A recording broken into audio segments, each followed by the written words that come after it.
Magandang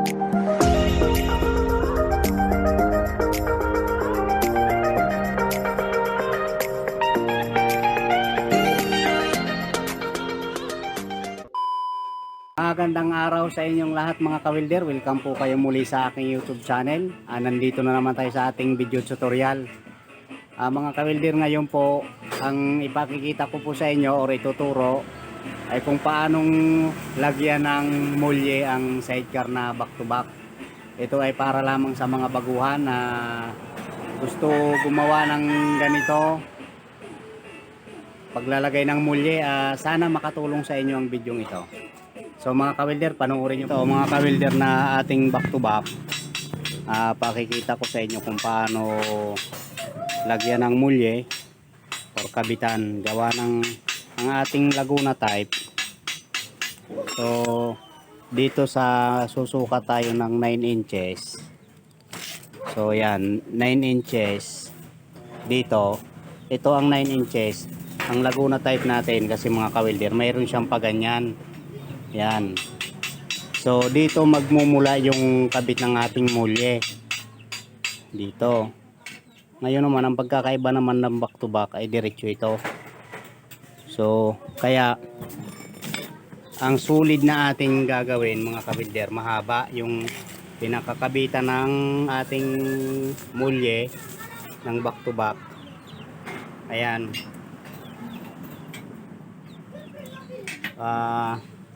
20 inches ang haba kasi itong 20 inches dito na magsisimula yung ating pinaka mulye.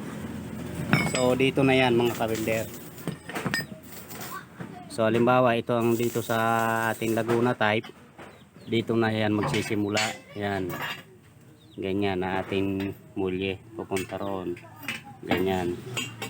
Kaya yung ating sulid mahaba kasi dito nakakabit yan sa sulid din dito mga kawilder papunta rito. So ayan, ganyan.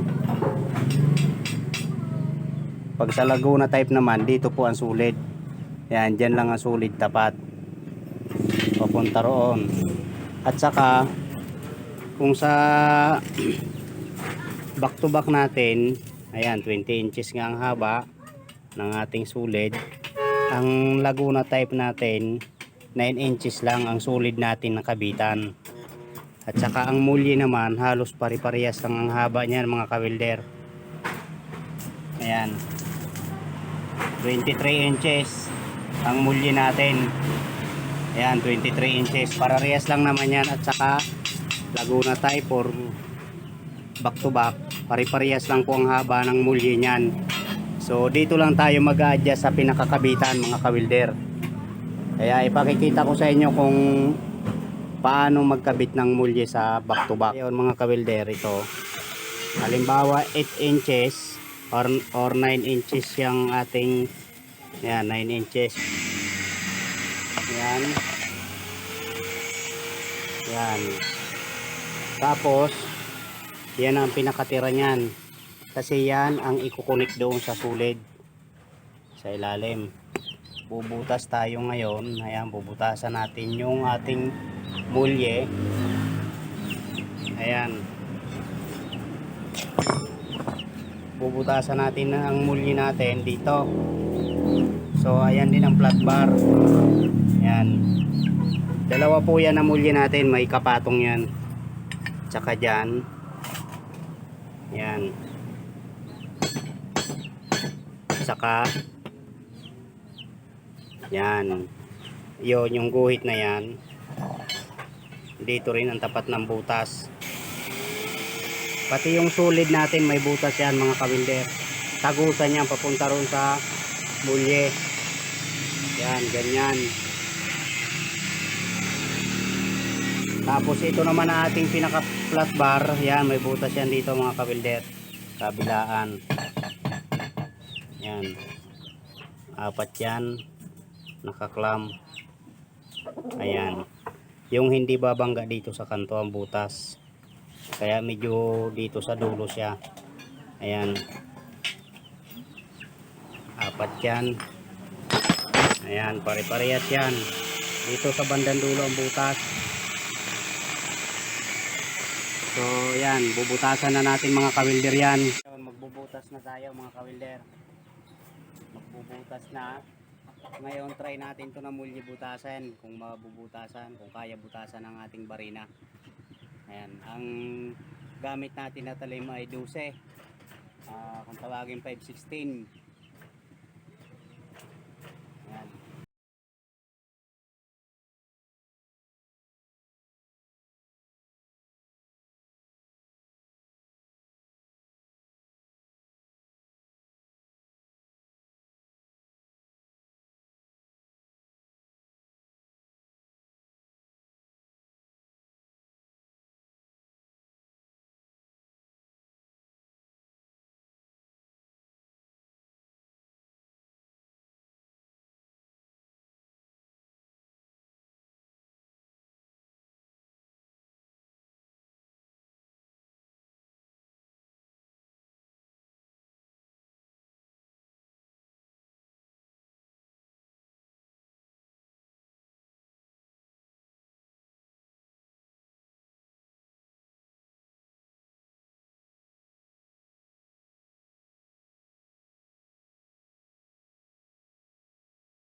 Ayan, butas na mga kawilder. Ayan o. Ayan. Butas na siya. Okay na. Ito namang flat bar. Ayan, bubutasan natin ito. Yung pinaka-clamp niya.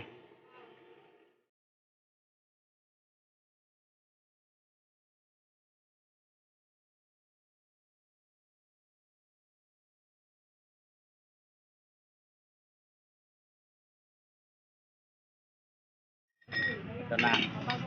Ganito yan mga kawilder. Ayan. Ayan. So, ganyan. So lahat ito, 4 bubutasan natin.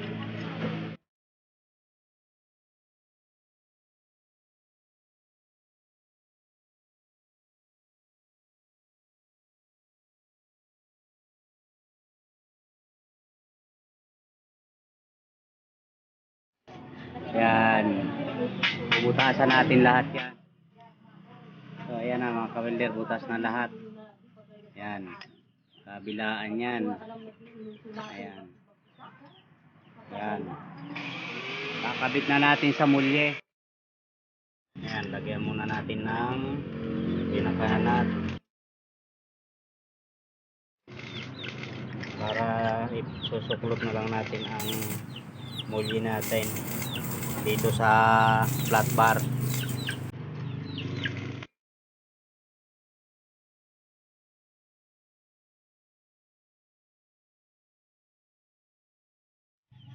So ayan mga kawilder.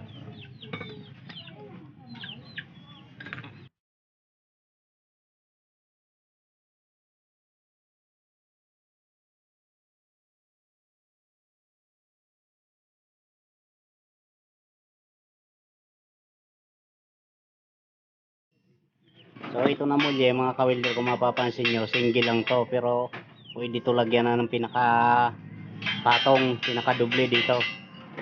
Pwede lagyan ito. So ito'y sample lang natin to na muli mga kawilder. Yan, ilagay na natin to mga kawilder. Tapos ito naman na center bolt dito, itong sulit ilalagay natin ngayon.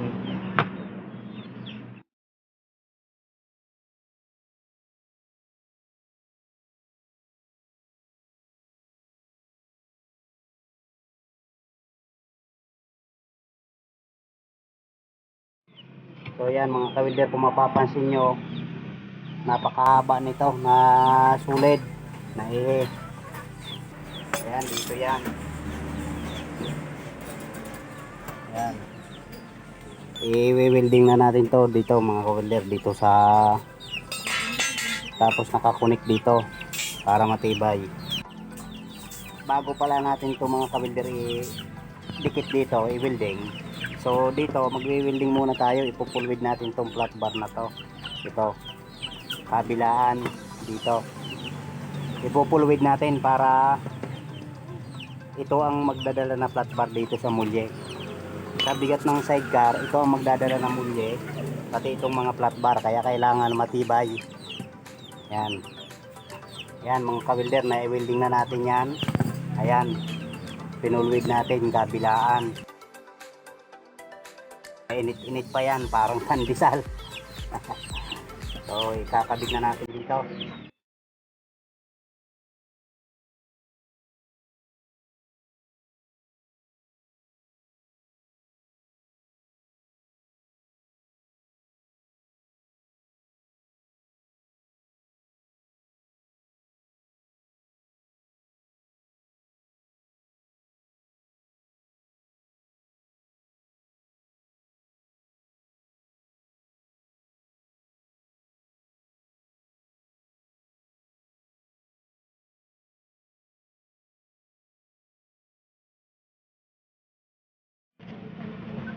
So ang taas ng ating back to back mga ka-welder, ang taas po ng align, ayan, 8.5 inches yung taas, simula rito sa lagayan ng swing hub natin dito sa ilalim. Dito ako nakuha ng taas niyan, at saka sa mulye naman, ayan,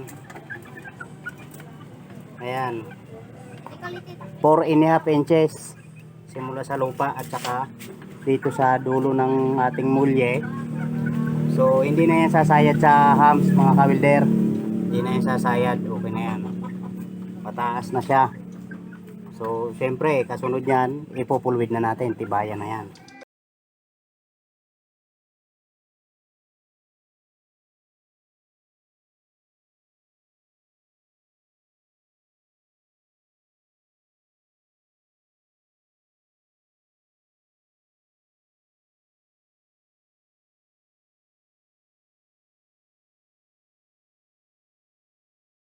Welder ipulwid.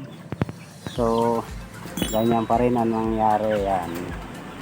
Halos parehas din yan ng Laguna type. Ang distansya ng ating pinaka mulye, ayan, medyo mataas din sa ilalim. Hindi na po yan sasayad sa hams kasi ang taas doon, tulad po kanina na sinabi ko at sinukat natin, ay 8 inches and a half ang taas ng ating alignment ng back to back mga ka-welder. So yan, kung mapapansin nyo dito, sisilipin natin, ayan, pantay siya, yan, pantay, nakadiretso lang siya, hindi pabalabag or tagilid. Ganon din dito mga ka-welder, yan, ayan o, yan. Okay na mga ka-welder, tapos na tayo. Ayan, ganyan lang ang pagkabit ng mulye mga ka-welder ng back to back.